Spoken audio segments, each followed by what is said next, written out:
The kettle did not whistle. That was the first thing Maren noticed in the hollowed-out silence of the kitchen at 4 in the afternoon. It was a heavy, copper thing, an heirloom Jude had insisted on polishing every Sunday morning until it gleamed like a fallen sun. Now it sat cold on the stovetop, its surface dulled by a thin veil of salt air and neglect. Maren reached out, her fingers hovering just an inch from the metal, and she could almost feel the phantom heat of a life that had existed here only 14 days ago. The house was not empty, not technically.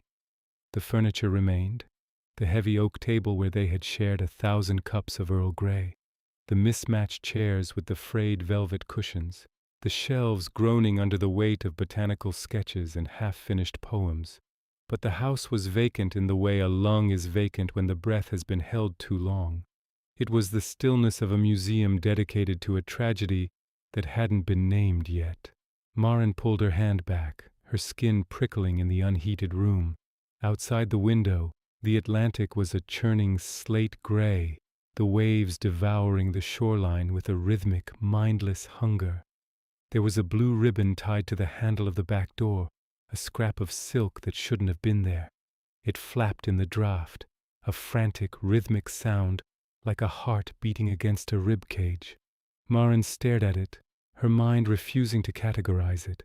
It was a small, quiet detail that made no sense, a bright splash of color against the monochromatic wreckage of her heart. Jude never used ribbons. Jude used twine, heavy rope, or nothing at all. Jude was a woman of utility and sharp edges, not of decorative gestures, and yet there it was, vibrant and mocking. 7 months before the silence, the air in the greenhouse had been so thick with the scent of damp earth and blooming jasmine that it felt like breathing in a secret. Maren had been standing on a stepladder, reaching for a specimen of rare fern that had finally begun to unfurl its fronds. She felt Jude's presence before she heard her, a shift in the temperature, a grounding weight in the room. Jude didn't move like other people. She moved like the tide, inevitable and calm. When Maren looked down, Jude was standing there, holding a tray of seedlings, her dark hair pulled back in a messy knot, a smudge of charcoal on her cheekbone. The light through the glass panes was golden and honeyed, catching the amber flecks in Jude's eyes. They were working on the archive, a massive, obsessive project to document the disappearing flora of the coast. But in that moment, the research felt like a secondary thing. The primary thing was the way Jude looked at her, as if Maren were the only fixed point in a spinning world. Jude had reached up then, her hand steadying the ladder, her palm warm against Maren's ankle. It was a touch that promised a lifetime of stability. They had talked about the future then, not in grand proclamations, but in the small domestic language of two women who had found their home in each other. They talked about the winter garden, about the way the light would hit the library in January, about the books they would read to each other when the storms kept them indoors. There was no shadow in that greenhouse, no hint of the coldness that would come. There was only the hum of the heater and the sound of two people learning the rhythm of each other's breathing. Maren had felt a sense of safety so profound, it was almost frightening. She had spent her life looking for a place to land, and in the quiet green world they had built, she thought she had finally found it. She didn't know then that safety is a fragile thing, a glass ornament held in a trembling hand. In the present, Maren walked toward the library, her footsteps echoing on the bare floorboards. The rug had been removed, leaving behind a pale rectangle on the wood like a scar. She didn't remember moving it. She didn't remember much of the last 48 hours, only the sensation of drifting through a dream where the physics were all wrong. She sat at the desk, the one they had shared, where their papers used to overlap in a chaotic dance of notes and sketches. Now the desk was cleared. It was clinical. Jude's side was a void. Maren opened the top drawer, expecting it to be empty, but her fingers brushed against something cold and hard. It was a silver spoon, tarnished and heavy. She pulled it out, holding it up to the weak winter light. Why would Jude leave a spoon? It was an ordinary object, a piece of cutlery from a set they rarely used. But as Maren turned it over, she saw a small, jagged scratch on the handle, a mark Jude had made months ago when she was trying to fix a loose hinge on a cabinet. The scratch was deep, a permanent record of a moment of frustration. Maren felt a sudden, sharp pang of grief, the kind that catches in the throat and refuses to let go. It wasn't the big things that were killing her. It wasn't the memory of the betrayal or the shouting or the way Jude had looked at her with eyes like flint. It was this, a silver spoon, a blue ribbon, the kettle that didn't whistle. The world was full of these small, sharp knives, and she was walking through it without shoes. She closed her eyes, trying to summon Jude's voice, but all she could hear was the wind rattling the window panes, a hollow, lonely sound that seemed to mock her search for meaning. The silence was not just the absence of noise. It was a physical weight, a presence that sat on her chest and demanded to be acknowledged. It was the sound of a story that had been cut off in the middle of a sentence. 2 years before the end, Jude had told her a story about the ocean. They were sitting on the cliffs, the sun dipping below the horizon, painting the sky in bruises of purple and orange. Jude had been quiet for a long time, her gaze fixed on the distant line where the water met the sky. She had spoken then about the way the deep currents worked, about the things that stayed hidden beneath the surface because the pressure was too great for them to ever rise. She had said that some secrets are like shipwrecks, beautiful and terrible, and that once they are settled in the sand, it is better to leave them there. Maren had laughed then, thinking it was just Jude being poetic, just another manifestation of her obsession with the sea. She hadn't realized it was a warning. She hadn't seen the way Jude's jaw tightened when they talked about the history of the town, or the way she avoided the old archives near the harbor. Maren had been so focused on the plants, on the tangible living things, that she had missed the shadows moving in the woman beside her. They had been so happy then, or so Maren believed. They were building something together, a legacy of knowledge, a map of a world that was changing too fast. They were partners in every sense of the word. But looking back now, Maren could see the fractures she had ignored. The way Jude would sometimes stare at a blank wall for 20 minutes. The way she would startle if Maren touched her shoulder while she was working. The way she had begun to talk about sacrifice as if it were a holy thing, a necessary price for any kind of peace. Maren had thought it was just the stress of the work, the weight of the disappearing species they were trying to save. She hadn't known that Jude was already carrying a weight that Maren couldn't even imagine. She hadn't known that the woman she loved was a fortress, and that every brick had been laid with a secret. The memory shifted, blurring into a scene from a time before they were a we. This was the origin, the moment that sat in the middle of the puzzle like a piece from a different box. Jude was 10 years old. She was standing in a kitchen that smelled of burnt toast and old cigarettes, her hands tucked behind her back. Her younger sister Clara was crying in the corner, a jagged piece of a broken vase lying at her feet. It was an expensive vase, an heirloom their mother cherished above almost everything else. The front door had just opened, the heavy tread of their mother's boots echoing in the hallway.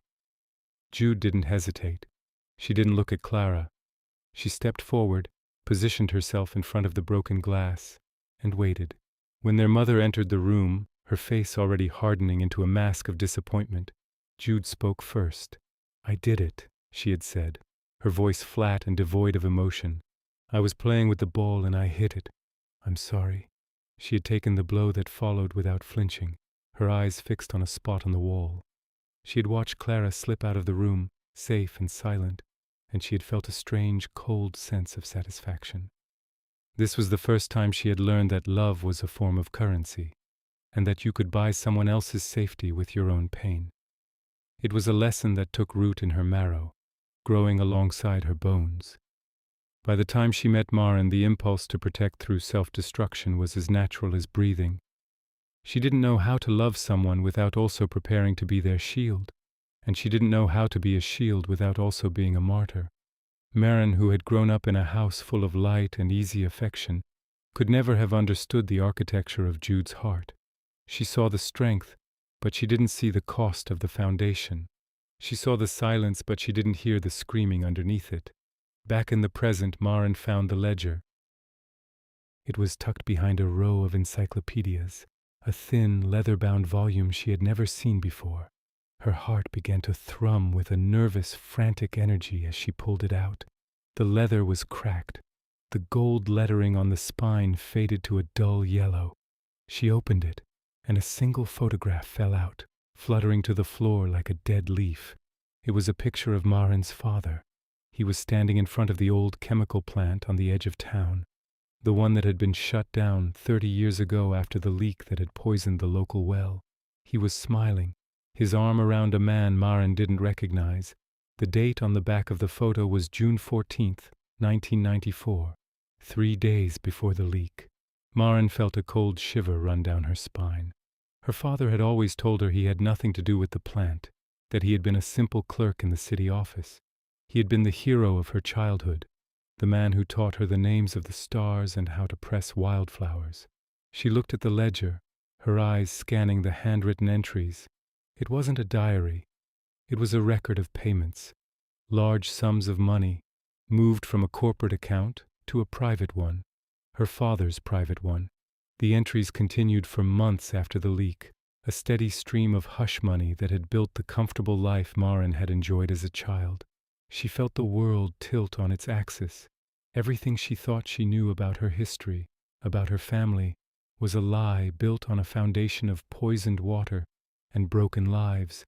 And then she saw Jude's handwriting in the margins, recent notes, dated from just 3 months ago.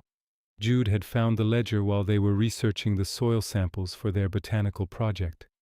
Jude had found the proof that Maren's father was the one who had signed off on the faulty safety reports. Jude had found the secret that would destroy Maren's memory of the man she loved most in the world. 3 months ago, the tension in the house had become a physical thing, a wall of glass between them.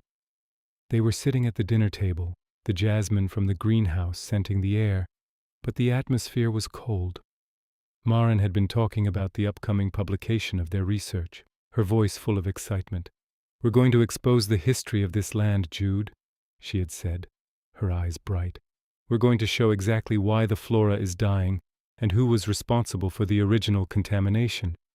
It's for the truth, isn't it?" Jude hadn't looked at her. She had been staring at her plate, her fork tracing patterns in the mashed potatoes. "Sometimes the truth doesn't set you free, Maren," she had said, her voice so quiet it was almost a whisper. "Sometimes it just burns everything down." Maren had laughed, missing the desperation in Jude's tone. "You're being dramatic. The truth is the only thing that matters." Jude had looked up then, and for a second Maren had seen a flash of something that looked like grief, or perhaps it was pity. She had reached across the table, her hand covering Maren's. "I just want you to be happy," Jude had said. "That's all I've ever wanted." Maren had squeezed her hand, thinking it was a sweet, sentimental moment. She hadn't known that Jude was already making the decision to betray her. She hadn't known that Jude was planning to sell the research to the very company they were investigating, not for the money, but to ensure that the ledger and the photo never saw the light of day. Jude was preparing to become a traitor in Maren's eyes, so that Maren could keep her father as a hero. It was a grotesque, beautiful sacrifice, a gift wrapped in thorns. Jude had started the process that night, making the first phone call, setting the stage for the betrayal that would end their relationship. She had begun to pull away, to be cold, to be distant, so that when the break came, it would feel like a natural conclusion to a failing love, rather than a sudden, inexplicable act of malice. In the library, Maren turned the pages of the ledger with trembling fingers. She reached the final entry, written in Jude's sharp, clear script. It wasn't a record of money. It was a letter.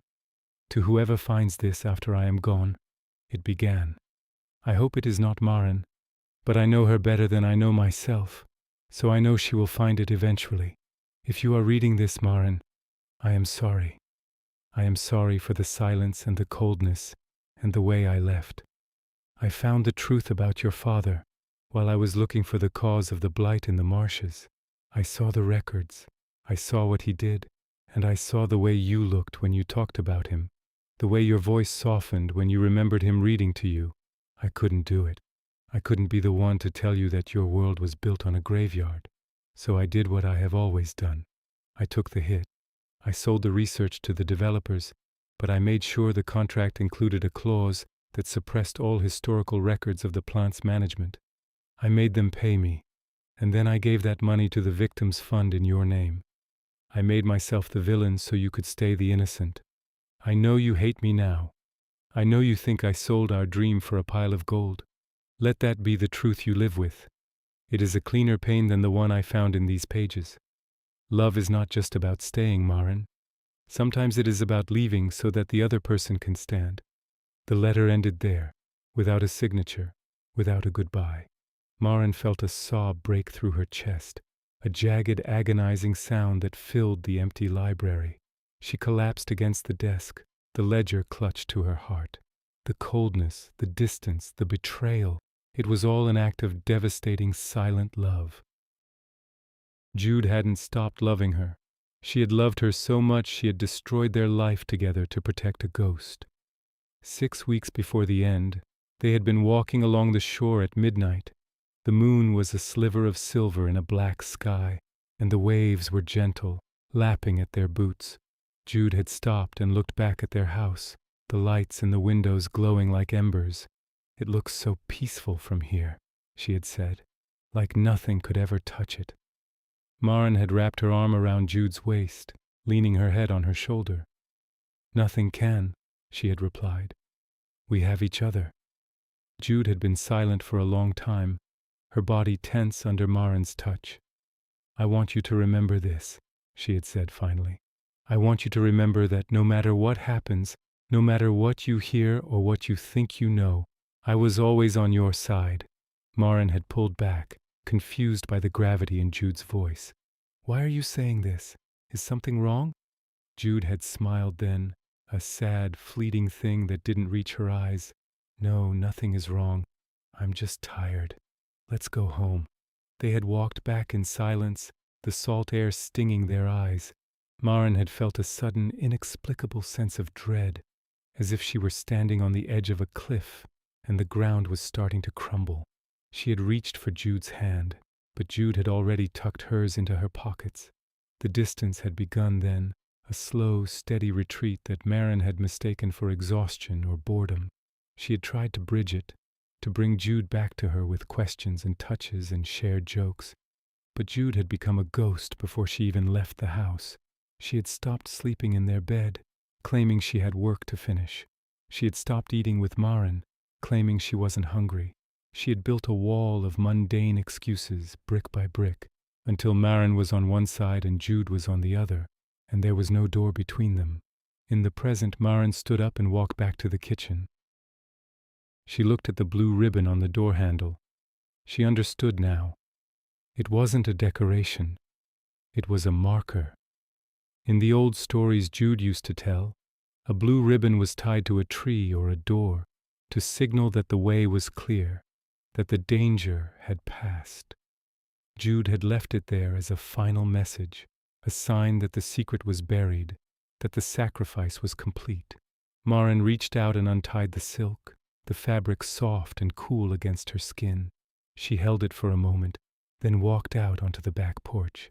The wind was howling now, a fierce, cold blast that smelled of salt and winter. She looked out at the ocean, at the vast, churning gray that had always been Jude's true home. She thought about the woman who was out there somewhere, living a life of self-imposed exile, carrying the weight of a secret she had refused to share. Maren felt a strange, hollow sense of peace. The mystery was gone, replaced by a truth that was heavier and more complicated than she had ever imagined. She wasn't the victim of a betrayal. She was the recipient of a terrible, beautiful gift. She thought about the greenhouse, about the golden light and the smell of jasmine, and she realized that that world was gone forever. You can't go back to the garden once you've seen the thorns. But she also realized that she wasn't alone. Jude's love was everywhere in this house, in the polished kettle, in the silver spoon, in the ledger hidden behind the books. It was a silent, invisible presence that would never leave her. Maren took a deep breath, the cold air filling her lungs. She looked down at the blue ribbon in her hand, then let it go.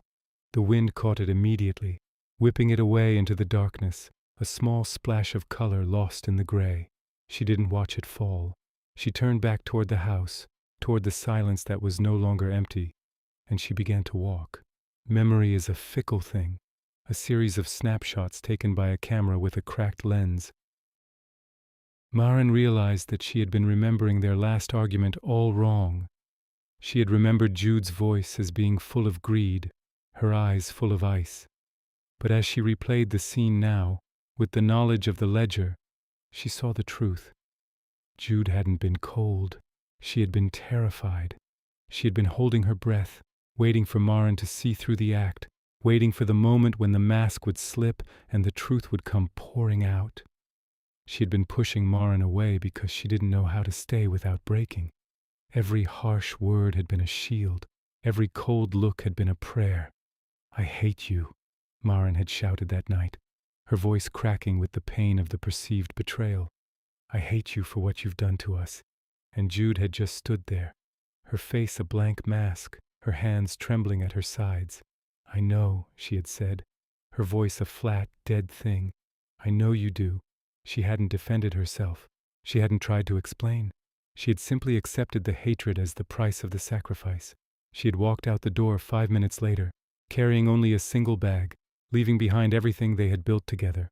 Maren had watched her go from the window, her heart a jagged ruin, thinking she was watching a thief escape. She hadn't known she was watching a savior depart. The realization was a slow-motion car crash in her mind, a series of impacts that she was only now starting to feel.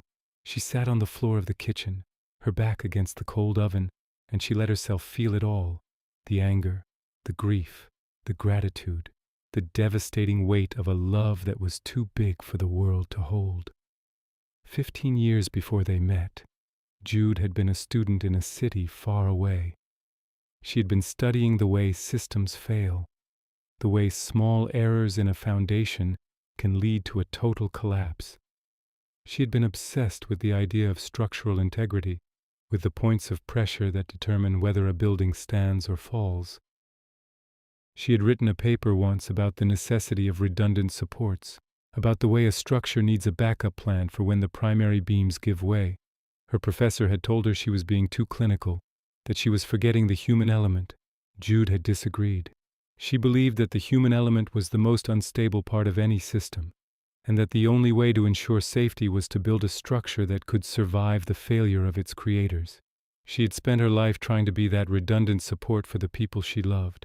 She had been the backup plan for Clara, for her mother, and finally for Maren. She had become a beam that was designed to take the weight when the rest of the world crumbled. But she hadn't realized that a beam that takes all the weight eventually snaps.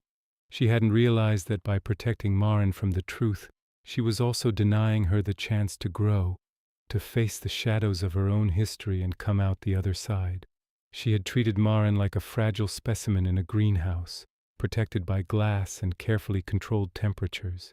She hadn't realized that Maren was a wild thing, a plant that needed the wind and the rain and even the fire to truly thrive.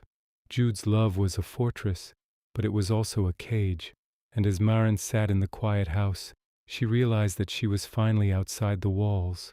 She was cold, and she was hurting, but she was free, and she knew, with a certainty that reached deep into her bones, that this was the only way it could have ended. To love Jude was to be saved by her, and to be saved by Jude was to lose her. The sun had completely disappeared now, leaving the world in a deep velvet blue. Maren stood up and walked to the library one last time. She picked up the botanical sketches they had worked on together, the detailed drawings of sea lavender and salt grass. They were beautiful, a testament to a shared passion, a shared vision. She looked at a sketch of a rare coastal lily, one that only bloomed once every 7 years. Jude had drawn the delicate petals, while Maren had written the scientific descriptions in the margins. Their work was intertwined, inseparable. Maren realized that the research wasn't truly lost. The developers had the data, but she had the soul of it. She had the memories of the long days in the sun, the salt on their skin, the excitement of discovery. Those things couldn't be bought or sold. They belonged to her. She took a pen from the desk and began to write on the back of the sketch. She didn't write about the contamination or the betrayal. She wrote about the way the light hit the water at dawn. She wrote about the sound of the wind in the grass. She wrote about the way a single seed can survive a storm and find a way to grow in the sand. She was reclaiming her own story, piece by piece. She wasn't the daughter of a traitor or the victim of a cold-hearted lover. She was Maren, a woman who knew the names of the plants and the rhythm of the tides, a woman who had been loved with a ferocity that was as terrifying as it was beautiful. She would stay in this house, at least for a while. She would water the plants in the greenhouse. She would polish the copper kettle. She would live in the silence until it became a song. And maybe years from now, when the wounds had turned to scars and the memories had softened around the edges, she would go looking for a woman with dark hair and amber eyes. She didn't know if she would find her, or if Jude would even want to be found, but she knew that the way was clear. The blue ribbon was gone, and the door was open. That was enough. It had to be enough. The night deepened, the shadows stretching across the floorboards like long, dark fingers. Maren moved through the house with a newfound purpose, her movements slow and deliberate. She went to the bedroom and pulled the heavy wool blankets from the closet, the ones that smelled of cedar and Jude's perfume. She wrapped herself in them, the warmth a small comfort against the chill of the room. She lay down on the bed, her eyes fixed on the ceiling. She thought about the first night they had spent here, the way the house had felt so big and full of possibility. They had laughed about the creaking floorboards and the drafty windows, promising to fix everything together. They had been so young then, not in years, but in spirit. They hadn't known yet that some things can't be fixed, that some fractures are too deep for any amount of care to mend. But as she drifted towards sleep, Maren didn't feel the bitterness she had carried for the last 2 weeks. She felt a strange, quiet gratitude. She had been loved by a woman who was willing to lose everything to keep her safe. It was a heavy, complicated gift, but it was hers. She closed her eyes, and for the first time in 14 days, the silence didn't feel like a threat. It felt like a space, a vast, open territory where she could finally begin to heal. She could hear the ocean outside, the rhythmic pulse of the waves against the shore. It was the same sound Jude was hearing, wherever she was. They were connected by the water, by the salt, by the secrets they shared and the ones they didn't. Maren let out a long, slow breath, her body finally relaxing into the mattress. The kettle wouldn't whistle today, and the jasmine might not bloom this winter, but she was still here. She was still standing. And in the dark, quiet heart of the house, that was the greatest truth of all. The story wasn't over. It was just changing its shape. It was moving from the wreckage into the light, one heartbeat at a time. She slept then, a deep, dreamless sleep, while the wind rattled the windows and the blue ribbon, somewhere far away, was carried by the tide toward an unknown shore. The silence was no longer a void. It was a promise that even in the aftermath of a disaster, there is a way to find the center. There is a way to be whole. There is a way to love the ghost without letting it haunt you. Maren woke at dawn, the light pale and cold on the horizon. She got out of bed, her feet bare on the wood. She walked to the kitchen and filled the copper kettle with water. She set it on the stove and turned on the flame. She waited. She watched the steam begin to rise, a thin white ghost in the morning air. And then, for the first time in a long time, she began to sing, a low, quiet melody, a song about the sea and the sand and the things that stay. The sound of her voice filled the room, pushing back the shadows, reclaiming the space. The kettle didn't whistle yet, but the heat was building. The world was waking up, and Maren was ready for it. She was ready for the truth, for the pain, and for whatever came next. She was a woman who had survived the wreckage, and she knew now that the only way to honor the sacrifice was to live the life it had bought. She opened the back door and stepped out onto the porch, the cold air a sharp, refreshing shock. She looked out at the ocean, at the endless, beautiful gray. "I see you," she whispered to the wind. "I see what you did, and I'm going to stay." She stood there for a long time, the sun slowly rising behind her, painting the world in gold. She was Maren, and she was whole, and that was all the revelation she needed. The story had come full circle, ending where it began, but everything had changed. The silence was gone, the song had begun, and the blue ribbon was just a memory, a sign that the way was finally, truly clear. She walked back into the kitchen, and as the first light of the new day hit the copper kettle, it finally, beautifully, began to whistle, a sharp, clear sound that cut through the house like a bell. Maren smiled, a real, true smile that reached her eyes. She reached out and turned off the flame. She poured the water into a mug, the steam rising around her face like a veil. She took a sip, the heat spreading through her chest. She was home. Not the home she had lost, but a new one, built on the truth and the strength she had found in the wreckage. She was ready. She was whole. She was free. And as she looked out the window at the blooming jasmine in the greenhouse, she knew that spring would come again. It always did. You just had to be brave enough to wait through the winter. You had to be strong enough to hold the line. Maren sat at the table, the mug warm in her hands, and she began to plan. She would finish the research. She would publish the findings, but she would do it in a way that protected the victims without destroying the memory of the man her father had been to her. She would find the balance. She would be the bridge. She would take the fragments of her life and build something new, something that was hers alone. It was a long road ahead, but she wasn't afraid. She had the ledger, she had the ribbon, and she had the memory of a woman who had loved her enough to let her go. That was her foundation. That was her strength. And as the morning sun filled the room, Maren knew that she was exactly where she was supposed to be. The slow reveal was over. The picture was clear, and it was more beautiful than she had ever imagined. The wreckage was not the end. It was the beginning. It was the space where the real story could finally be told. A story of two women, a blue ribbon, and a love that was brave enough to stay silent. Maren took another sip of her tea, the warmth steadying her. She looked at the empty chair across from her and she didn't feel the hole. She felt the presence. She felt the love. And she knew that in the end, that was the only thing that actually happened. Everything else was just noise. Everything else was just the wind. But the love was the rock. The love was the shore. And Maren was home. She stood up, set her mug in the sink, and walked toward the greenhouse. She had work to do. She had a garden to tend. She had a life to live. And she was going to live it with everything she had. For herself. For Jude. For the truth. The kettle was silent now, but the house was full. Full of light, full of air, full of the quiet, steady rhythm of a heart that had found its way back to the center.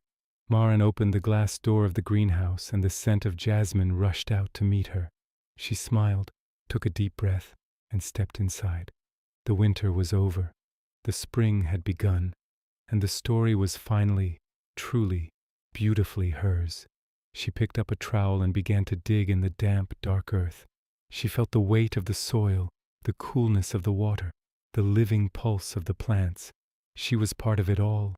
She was a fixed point in a spinning world, and she was never going to let go.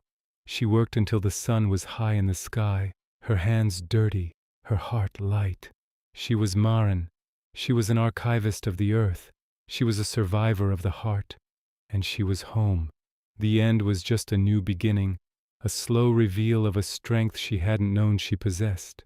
She looked up at the blue sky through the glass panes and she whispered a single word. Thank you. It was a prayer, a promise, a goodbye. And then she went back to work. There were seeds to plant, stories to tell, and a whole world waiting to be seen. She was ready. She was whole. She was free. And the silence was finally perfectly her own.